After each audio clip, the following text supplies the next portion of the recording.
उत्तराखंड हरिद्वार में एक धर्म संसद हुआ। क्या हुआ?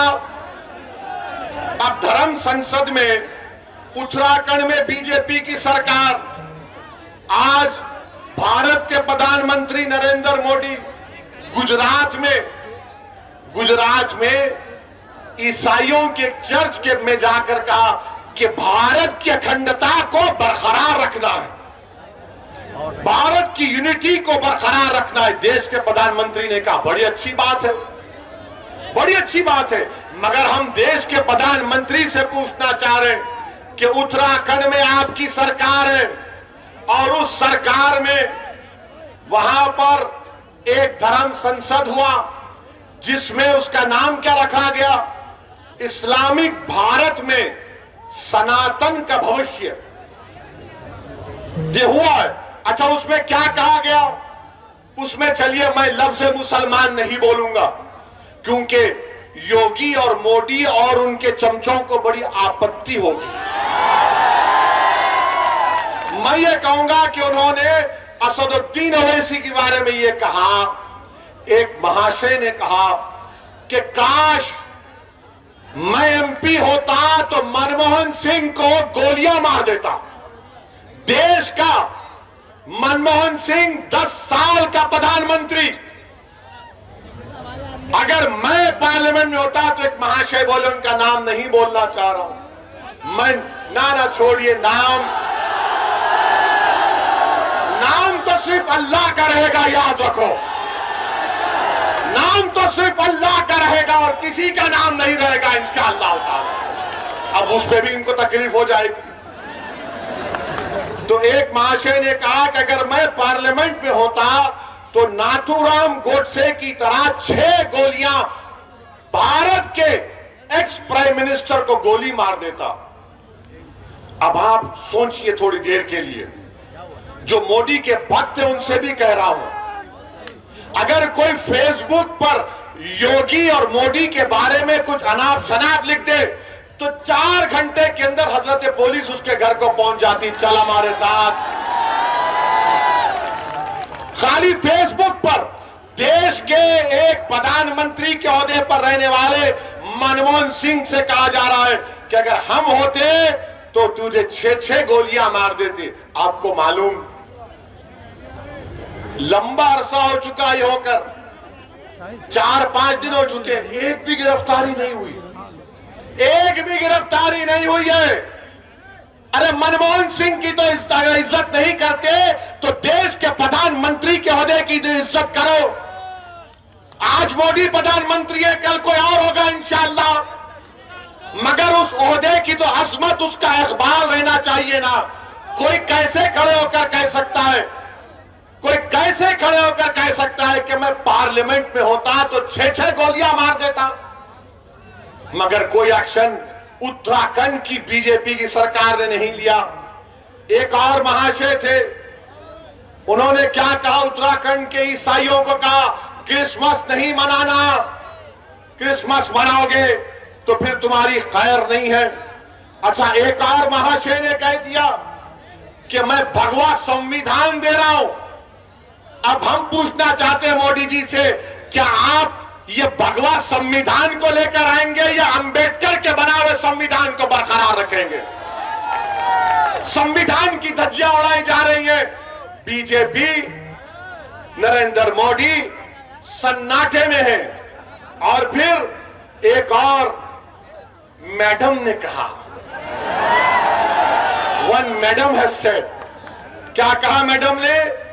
मुझे 100 सिपाही चाहिए जो 20 लाख ओवैसी की तरह लोगों को मार दे। भाषण में कहा, कमरे में नहीं, भाषण में कहा, और कहा कि भारत का संविधान गलत है और भारत के लोगों को नाथूराम गोडसे की पूजा करनी चाहिए। क्या करनी चाहिए? पूजा करनी चाहिए। वो गांधी का कातिल हरामी गोडसे की पूजा करेंगे। इस आजाद हिंदुस्तान का अगर सबसे पहला टेररिस्ट कोई था, नाथूराम गोडसे था। और मैडम बोल रही है उसकी पूजा करनी चाहिए। अच्छा, एक और महाशय बोले, क्या बोले कि आप वो अपील कर रहे हैं, अपने हिंदू भाइयों से कह रहे हैं, मुझे यकीन है कि हिंदू भाई उसका नहीं मानेंगे, कह रहे हैं कि हथियार उठा लो ताकि 2029 में कोई मुसलमान प्रधानमंत्री ना बन जाए।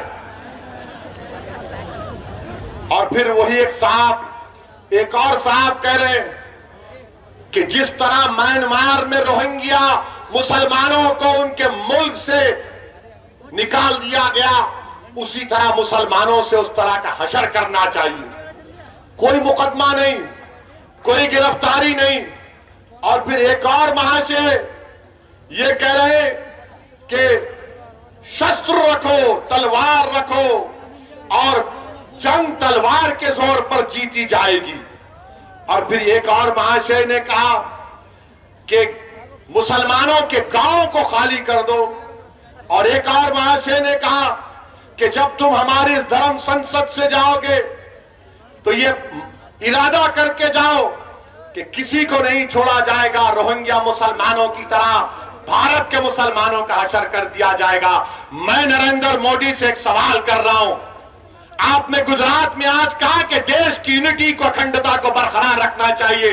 बताओ, देश के प्रधानमंत्री, आप मेरे भी प्रधानमंत्री हैं, आप देश के प्रधानमंत्री हैं, आपने भारत के संविधान पर हल्फ लेकर भारत के तमाम नागरिकों की हिफाजत का जिम्मा आपने लिया है।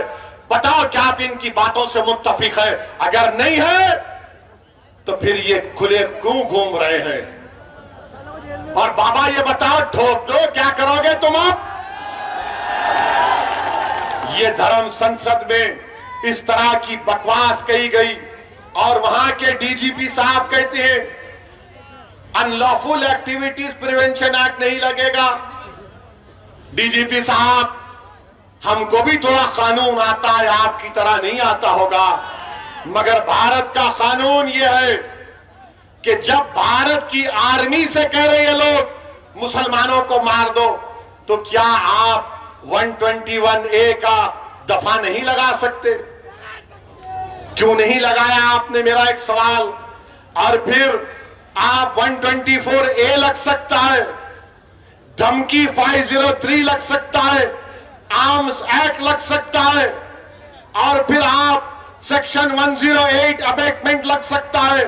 और अगर यूएपीए नहीं लग सकता तो झूठ, यूएपीए में आप इन तमाम ऑर्गेनाइजेशन को बैन करो इनको, जो मनमोहन सिंह को मारने की धमकी दे रहे हैं, जो मुसलमानों को, भारत के मुसलमानों को, रोहिंग्या मुसलमानों का हाल करना चाहते। कुछ एक्शन बीजेपी नहीं लेगी। ये इस तरह की बातें ये लोग कर रहे हैं। और बीजेपी के लोग ओवैसी की 45 सेकंड की तकरीर पे पेट में दर्द हो जाता है।